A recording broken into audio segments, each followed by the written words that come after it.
You guys didn't know what you were getting into, did you?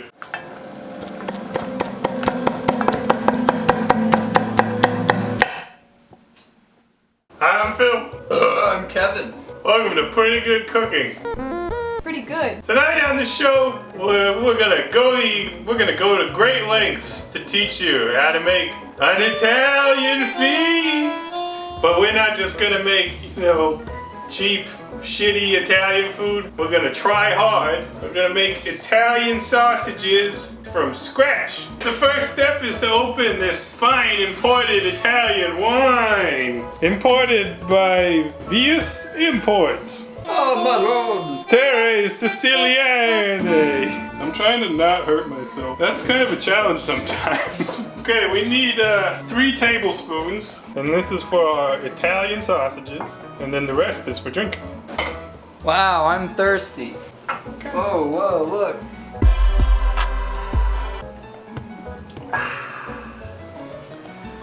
It's important to remember when making sausages that you need to keep everything very clean so as not to contaminate the sausages. We got a long night ahead of us. It'll be a lot of labor. Precision is important. 3. Okay, here in the freezer, I got my meat grinder, I got a mixing bowl, and I got the pork.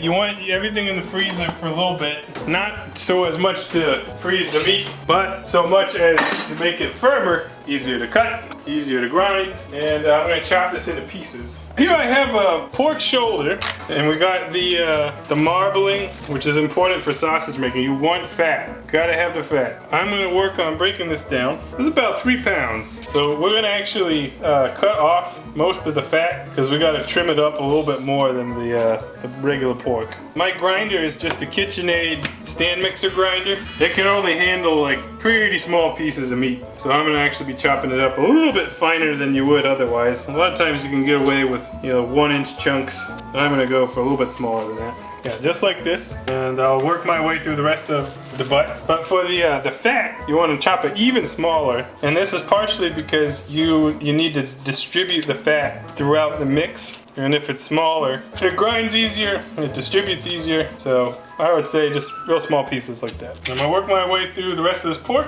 We'll be back a little bit. You'll see a pile of chopped pork, or maybe it's your cousin. Okay, here's the pork. There it is, all chopped. Back in the freezer, gonna get this stuff cold. Okay, oh, by the way, I should have done this in the intro. I feel like a total asshole. Part of why we're making sausages is that our nice friend and viewer Chris sent us a sausage machine. There it is. Chris is a real life butcher, and he was like, I'll send you this, and I was like, okay. And he's a swell guy, and I probably would not have gotten to this adventure this soon if not for his generous sponsorship. But yeah, this thing's cool. It's pretty industrial. We'll demonstrate it later. But Chris sent me some recipes, and we're following his Italian sausage recipe. So that's why I'm consulting my phone. We need 1.5 teaspoons of fennel. It's a little wet, so I'm just gonna call that 1.5. And a half teaspoon of anise. This is anise seed. If you had ground anise, that'd be fine. I don't have that. Okay, we're gonna toast those up. Kevin's gonna wash it and move them around in the pan. We just gotta get them nice and fragrant smelling. We are looking for each of these seeds to turn into a tiny slice of toast. Got the casings for these sausages soaking in a bowl of water. These are natural casings, which means it's an intestine, I think, from a pig. I'll show you the package that came in. Chris sent us this as well. Here they are, hog sausage casings. It is literally one of the worst things I've ever smelled in my entire life. Do you want to film Kevin's reaction to smelling this? Okay, here we go. Oh, dang. I didn't think it'd be that bad. Oh God, they taste fine, it's no problem. They're not bad, they just smell horrible. These are toasted spices, anise and fennel. We're gonna pop into my coffee grinder turned spice grinder. And I'm gonna give it a whirl. Okay, that looks pretty good, smells amazing. Gonna go ahead and throw in some more spices. Uh-oh, I don't have as much cayenne as I thought I should. 1 teaspoon, that's close enough. A couple tablespoons of paprika. And it doesn't have to be high quality really. This is largely for color, but there's some flavor too. I'm doing a great job.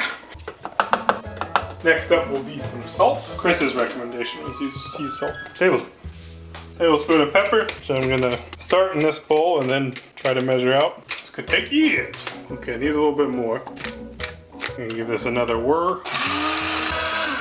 Smells good. Okay, set that aside. Trimming some parsley for the snassages.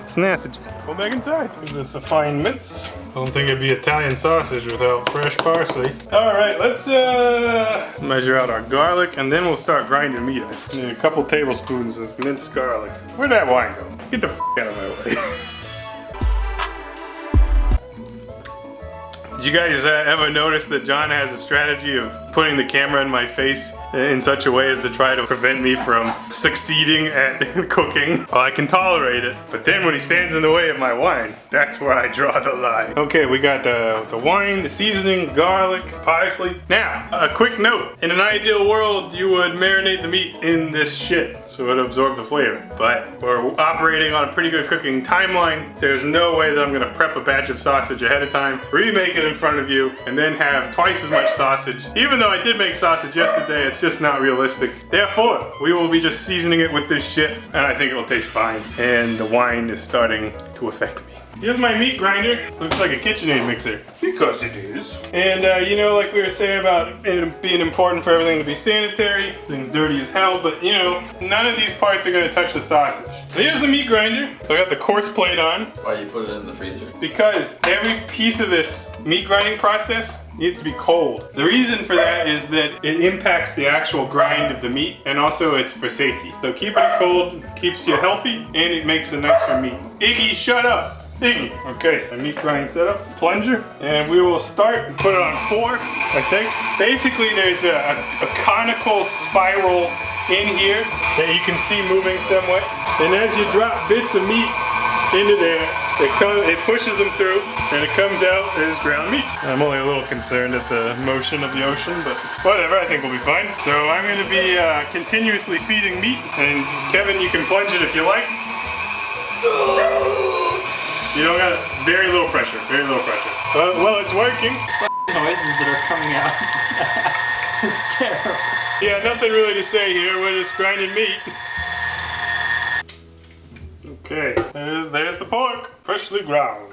One of the nice things about freshly ground meat is there's no fillers, other than whatever you put in there. Transferring it to my cold mixing bowl within the freezer. When you buy it at a store, a lot of times it's made in a factory. And there's really no telling you what cuts they put in there. There's typically fillers, preservatives, and all that impacts flavor. Okay, we're gonna season this. Like I said, it would be ideal if we could let this marinate. We don't have that kind of time, so we're just gonna mix it and kind of run with it. There's the garlic, the wine, the parsley, and last but not least, the spices. This has the salt and the pepper in it as well. You can mix this by hand, but I'm gonna see how far the mixer will get us. And you wanna let this go for actually a few minutes because this needs to essentially emulsify. That's how you're gonna get a nice sausage texture. So we'll put that in. When it looks good to me, I will try to show you what it should look like. I'm helping. Periodically, we're gonna have to stop it just to kind of move things around a little bit. But already you can see that signature reddish color from the paprika.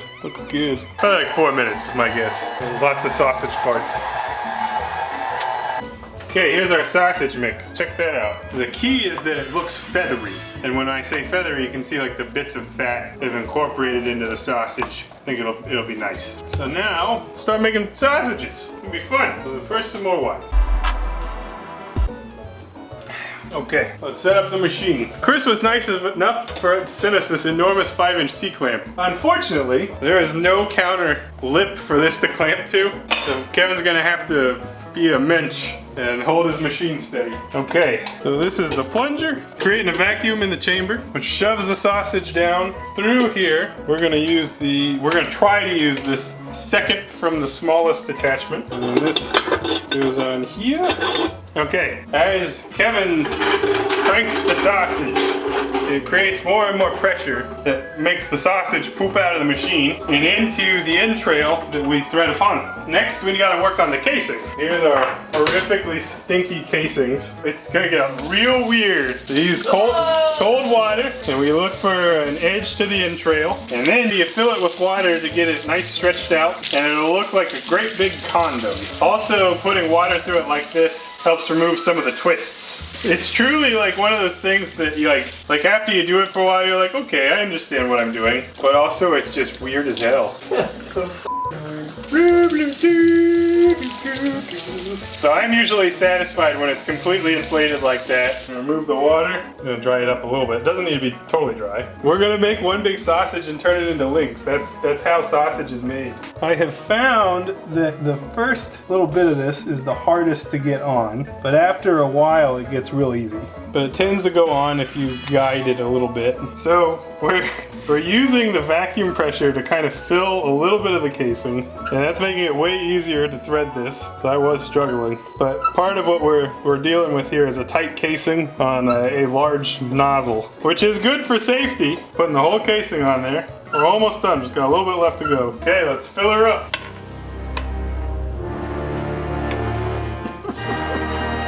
Wow, that was easy. It's gonna take a while for us to compact the meat. Okay, carefully, don't, stop. So it comes out kind of on its own. That's the weird part of this. Push just a little bit more. Just like one tiny crank. Okay, stop. So there's the edge of our sausage, right? And I'm gonna tie this off the best I can. I don't have enough. You can do it. Oh no. Yeah, there we go. What a pro I am. Okay, so this comes out of the machine. That's a weird looking spring roll. Damn it. You may continue to crank. Oh my god. So as Kevin cranks the meat, I will be guiding it out of the tube. I knew the innuendos would be there, but this is just too f***ing much. So you gotta be careful to guide it out at a steady pace, because otherwise you'll get an uneven fill. It's already a little bit uneven, but this is better. This is better than it was. Careful, man. Oh! So no surprise there. This happened to me before. When that happens, we pinch it off, set your meat aside, tie it off the best you can, and there's sausage number one. Horrifying. Okay. I gotta get the casing over this, and this is to be expected since we have, it's just too tight. Okay, we're tied off and ready for more. Crank that sausage with grace and finesse this time. I'm getting some air buildup. Okay, keep going. It's broken again! We need a bigger pig's butt! I'll fix it again. So here I am making sausages with Kevin. We're doing the best we can. This is the longest stream we've had without a break so far. We almost got a break just from me not paying it. Yep, there's the break. We switched out to the smaller sausage nozzle because I think the casing is just kind of small, or maybe I'm just unskilled. Hoping that we'll have less breaks this way. Holy shit, look, it's filling up really well. It's so uneven. Ladies and gentlemen, here is the longest sausage we managed to make. Approximately the size of one cutting board. We still have sausage left, but we just can't take it no more. So, in sausage-like spots, give it a pinch as we go along, and then we'll twist after. And if you filled it unevenly, you might have some pretty large pinches. That's okay. Okay, here's our sausage links. I'm gonna roll each one. Fine looking sausages, boys. Was it worth it, you may ask? Probably not. But we managed to make 10 sausages! Nice round number. And we got a bunch left over that we'll cook up into something or other. So, we're gonna leave these set. It's good if you can let them dry. You can have them on a hanging rack. That's pretty much where I'm gonna do that. I'm gonna let these set for a little bit while I cook the other food. Nice work, everybody. All right, it's time to make some pretty lowbrow Italian food. So I got a skillet, some butter, that melt just a little bit. I'm gonna take the sausages, the leftovers. I'm gonna cook it down. This is gonna be like a quick meat sauce. I'm gonna brown that off. Put a little more butter in there, moved it around. I got butter in this skillet. It'll be our vegetable skillet. So I got an onion, pepper. I got this from work. Someone grew this. You okay, Kev? Yeah. Slice it up. And I'm actually gonna cook these separate because some of the people eating this, namely my brother, can't really do onions. So I'm gonna cook these separately, but you could just cook these in with your meat. I think it'll be fine either way. I got my onion. I'm probably just gonna do half this onion. Half an onion. So glad we're almost at the part where I don't have to try anymore. I'm tired. Okay, these are going in that pan of butter. Gonna cook these down. I'm gonna go ahead and throw in some pre-made marinara. If you wanted to try hard here, you could. But we've tried as hard as we're gonna try today. So here's my garlic marinara from a jar, no problem. Let that simmer. Give these guys a shake. Let that simmer down. Keep breaking up sausage. Let's see what I got in my cupboard. I think I just need to add some more tomatoes. Perfect. Diced tomatoes. Oh yeah. And I'm gonna get some pasta going, make some garlic bread. We're going all out, baby. I didn't know there was gonna be garlic bread. Yeah, man. $3.75. I'm a maverick. My loaf of bread. You want to learn how to make garlic bread? Click here. We already did it. It's already been done. I'm making pasta. Anybody could do that. Look at me. I'm flipping stuff in a pan. Someone was like, you can't do that, Phil. But look at me. I'm doing it now. I'm doing it over and over. There's no stopping me now. All right, these shits look done. Now I'm here on my standby bowl. Okay, over here. I'll probably hit that with a little more butter. Here's my my logic. I'm gonna brown the sausages and I'm gonna plop them on that sauce. And I'm gonna put a lid on that sauce. And it's gonna become a steaming demon. First sausage, second sausage, the mighty sausage. I'm chopping the sausages from their links. Hopefully nothing comes out. You know, if we had let them rest a while longer, it probably would hold better, but they seem fine. Seems totally fine. Nice browning there. Remember, kids, brown means flavor. I'm gonna nestle them. Some more weenies going. It would be a good idea to prick the air holes, otherwise it'll burst. But I say, live dangerously. That's right. I'm gonna keep browning and nestling, cooking my spaghetti. I wasn't trying to do that. My Irish ancestry approves.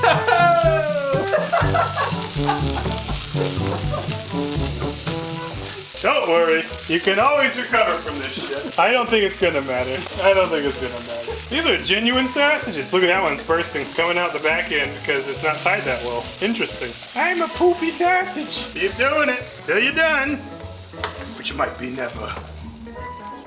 Okay, boys, it's showtime. Starts with a big plate of spaghetti. You give it a little twirl to create a nestly mound. Next up, we're gonna add some peppers and onions, which I left aside so my brother could eat this food. Gonna give it a sausage right there.